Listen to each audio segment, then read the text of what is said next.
Jian es un rey tirano. Todos lo consideran así, y Ji-yeon está siendo llevada frente a él y la corte pide que sea condenada a muerte. ¿Y la razón? Es que la noche anterior ella le preparó un platillo el cual el rey no sabe explicar, pero que le gustó mucho, y por eso la nombra jefa de la cocina real para sorpresa de todos, pero con la condición de que le haga platillos diferentes todos los días, y que si uno de ellos no le gusta, pues morirá. Ella se jura sobrevivir y volver, y es que no pertenece a ese momento, a ese tiempo. Ji-yeon, en el tiempo en el que le corresponde estar, era una chef que estaba participando en un concurso donde tuvo algunos problemas durante la preparación, pero supo resolver y presentar su platillo final. Era de gran importancia terminarlo porque estaba en la última ronda. Los jueces amaron su plato y la hicieron ganadora, no solo de un premio monetario, sino que se convertiría en la chef principal de un restaurante con 3 estrellas Michelin. Al día siguiente se lo cuenta muy emocionada a su papá, a quien pronto verá porque va de regreso a Corea a verlo. Recoge un libro que su papá le pidió para más tarde disponerse a comer su comida en el avión.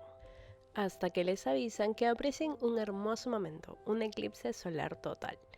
Pero el pasajero de al lado, por querer grabar el momento, le bota el café encima y ella se va al baño corriendo al ver que el encargo de su padre se mojó. Lo está limpiando, pero llama su atención al ver que es de recetas. Llega al final y lee como una dedicatoria que dice: querida amada, si llegaras a leer esto algún día, ¿volverías a mi lado? Y pronunciar eso junto al poder del eclipse hace que algo se active. El avión comienza a moverse y a pesar de querer salir del baño no puede y viaja en el tiempo a través del libro, aterrizando sobre una trampa para animales y queda atrapada. Ese día, el rey está de cacería y reuniendo toda su ira provocada por su padre al lastimar a su madre, termina cazando al ciervo que perseguía. Más tarde, ahí también se está dando un eclipse.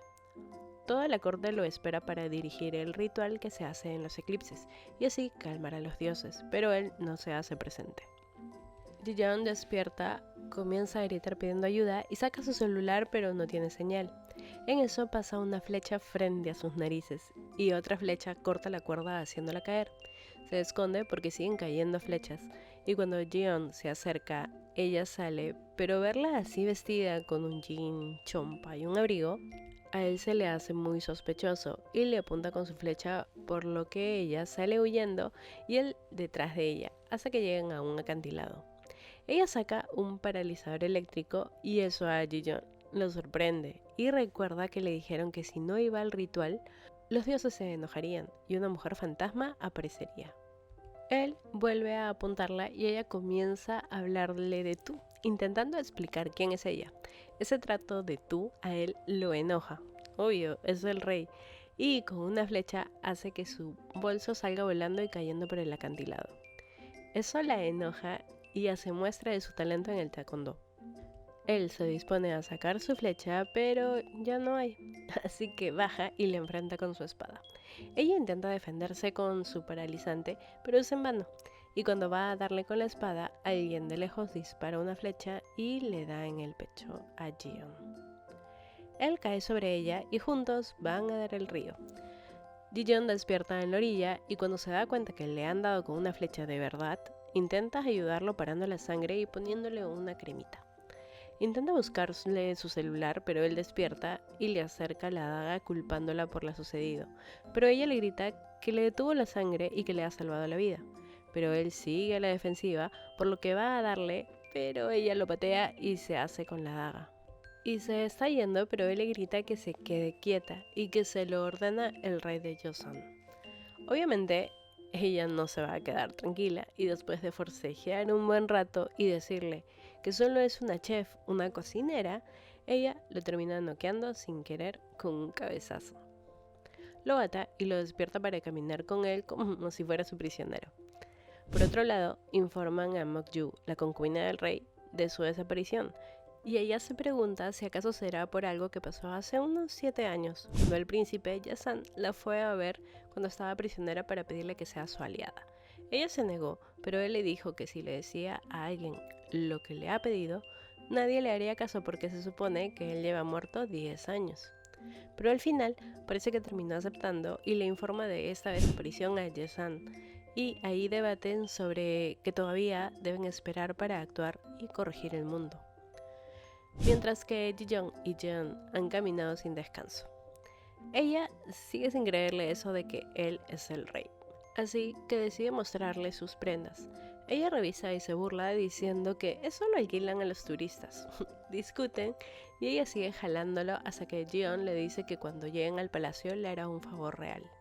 Ella lo golpea porque lo considera una falta de respeto decir esas cosas.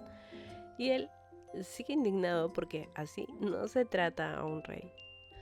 Llegan a una casa, al parecer abandonada. Él le explica que no hay nadie porque son como posadas para cuando él sale a cazar. Ella comienza a narrarle que había un rey tirano que le quitaba las tierras a la gente para hacer ese tipo de lugares. Él le pregunta si habla de él, pero ella le dice que fue un rey de hace muchos años, el peor tirano de Joseon.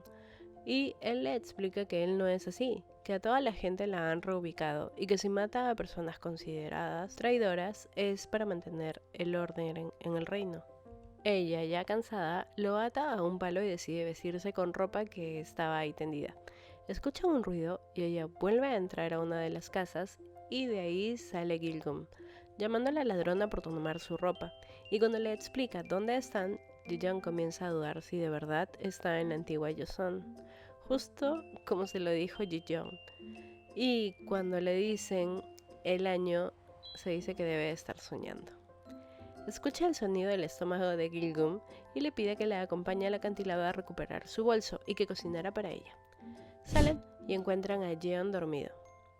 Comienzan a cocinar y el toque que Ji-young le da a su comida es la pasta de gochujang y mantequilla que guardó en su bolsillo en el avión, y así prepara un delicioso bibimbap, que de verdad es muy rico. Se sientan los tres a comer. Jeon no quiere hacerlo hasta que ellas coman primero para asegurarse de que no está envenenada. Ella lo hace, y cuando a él le toca su turno, comienza a toser por el picor. Ella lo llama exagerado, pero cuando Gilgum lo come, hace lo mismo. Ella se enoja, pero luego Gilgum le dice que quiere más, que luego del picor pasa a sentir un rico sabor, y comienzan a comer hasta que casi se lo terminan. Aquí Ji-young insiste en darle otro bocado a Jeon y él le pide más. Ella le da de comer y eso a él le trae recuerdos de su madre y suelta algunas lágrimas. Ambas salen hacia el acantilado, no sin antes cubrir con una manta a Jeon. En ese lapso los guardias encuentran a Jeon y él les pide que encuentren a quien lo humilló y se van después de quemar la posada. Ji-young y Gilgum siguen en el río bañándose hasta que ven pasar unos guardias con una fila de mujeres. Todas están siendo llevadas al palacio y por eso Gilgum vivía escondida en esa zona para evitar que se la lleven. Pero son atrapadas y terminan encerradas. Ji-young entra en negación, no quiere creer que de verdad ha viajado en el tiempo. Al rato la sacan porque están escogiendo a las mujeres que irán al palacio. Ji-young juraba que la escogían, pero la rechazan porque dijo que tenía 27 años. Se alegra y le hace muecas a Gilgum para que mienta, y también la terminan mandando con Ji-young. A su grupo la mandan a la cocina, y Ji-young ya anda demasiado emocionada por encontrar utensilios e ingredientes tan valiosos, y también comienza a tomar dirección de la cocina del gobernador. Llega el que está a cargo y les piden cocinar. Ella acepta a nombre de todas, pero pide que si su comida es del agrado de sus invitados, que las liberen. Hacen un trato y ella acepta el reto, a pesar de saber que los invitados son unos nobles demasiado especiales con la comida. Llega la hora de servir, y tanto Song-ye como su padre, ambos con cargos públicos que se aprovechan de ese poder para abusar de otros, al menos así lo ve el resto, rechazan la comida sin siquiera probarla, y esto porque la consideran muy pobre en cantidad. Onuk y su padre, el gobernador, se disculpan y los tibejos esperaban que lo hagan trayendo a la nieta de la familia para dárselas a ellos, pero Onuk les gana y ofrece castigar a las cocineras frente a ellos. Es así que los guardias llegan a llevarse a todas las cocineras de forma agresiva. Ji-yeon, al ver que no han comido nada, no se queda callada y les dice que es injusto que las castiguen sin siquiera haber probado el platillo. Ella les pide que primero prueben la comida y les explicará lo que están comiendo. Son-ye, altanero, les dice que es él quien les dará la lección y manda a traer a la nieta, a la cual han atrapado en su intento de huir, y le dice al gobernador que probarán la comida, y que si no es de su agrado se llevarán a su nieta y eliminarán a Ji-yeon por atrevida. Los tipejos comen y se sienten en el paraíso. Obviamente ellos no van a admitir que está delicioso y no terminan de comer.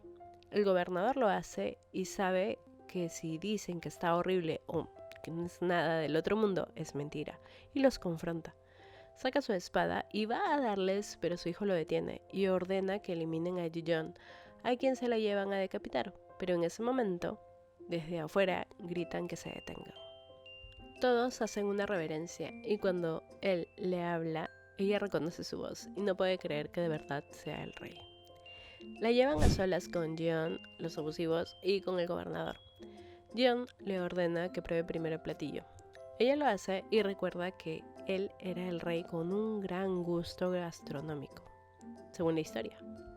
Él prueba y siente como fuegos artificiales, y cuando prueba solo el condimento, ella reconoce que realmente tiene un exquisito paladar. Ji-yeon termina diciendo que es el mejor platillo de esa tierra. Ji-yeon se dice emocionada que ya se salvó.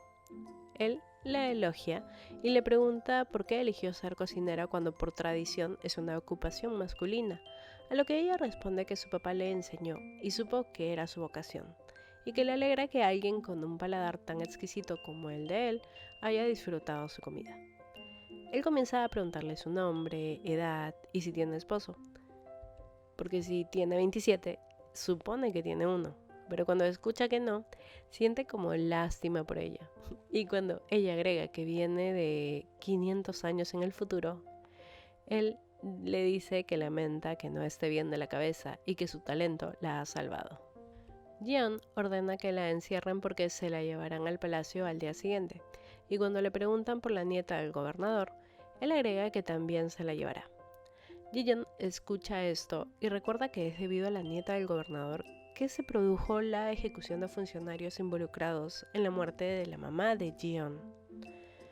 Todos se van, pero el gobernador se queda y le dice que es por esa actitud que ni sus funcionarios ni sus súbditos lo respetan, que debe castigar a los desleales y a la mujer que utiliza mal su poder. Lo dice por la concubina. Y Ji-yeon desenvaina su espada diciendo que eliminará a quienes llevaron a su madre a la muerte y ordena que lo destierren. Más tarde, le dice a su primo, a Son-ye, que libere a todas las mujeres que iban a ir al palacio, menos a Ji-yeon y a su amiga, y que a la nieta del gobernador también la deje libre, que cuando exilien a su abuelo, ella se convertirá en una esclava del gobierno. Y agrega que usa el cheon, que es donde reúnen a todas las mujeres y de donde escogen a sus concubinas, solo como una excusa para vengar a su madre. Onuk libera a Ji-yeon y a Gil-gum como les prometió, pero antes de irse, ella le agradece y le dice que ese rey tirano recibirá su castigo. Más tarde, Son-ye le informa al rey que la cocinera y su amiga se han escapado. Ellas llegan al acantilado y están buscando el bolso cuando de repente llega Ji-yeon y ella le explica lo que ha ido a hacer ahí, que de verdad necesita recuperar el bolso con el libro y que eso vale tanto como su vida. Él busca con la vista y ordena que lo recuperen. Ella se muestra agradecida, pero él lo vuelve a tirar diciendo que ahora ya no tiene motivos para volver a escapar. Ella le promete hacer lo que quiera, pero que por favor recupere el bolso de nuevo. Eso, él lo aprovecha, y es así que terminan yendo como prisioneras al palacio. Por otro lado, Mok-yu se está reuniendo con el príncipe Yasan, quien le informa que quien intentó eliminar a Ji-yeon ha sido uno de su bando que actúa por su cuenta propia, y le ordena que siga tratando a Ji-yeon como hasta ahora, y que siga alimentando su ira por la muerte de su madre. Esa tarde, llegan al palacio y Ji-yeon saluda muy contento a Mok-yu y corre a mostrarle lo que trae a Ji-yeon y la presenta no como una mujer, sino como una fantasma. Ji-yeon la ve y al escuchar su nombre se dice que entonces ella es Mok-yu, la mujer más malvada de Joseon, quien manipulaba al rey y juntos cometían crueldades. Jeon acerca su mano al rostro de Ji-yeon diciendo que se quedará a su lado mientras ruega por su vida.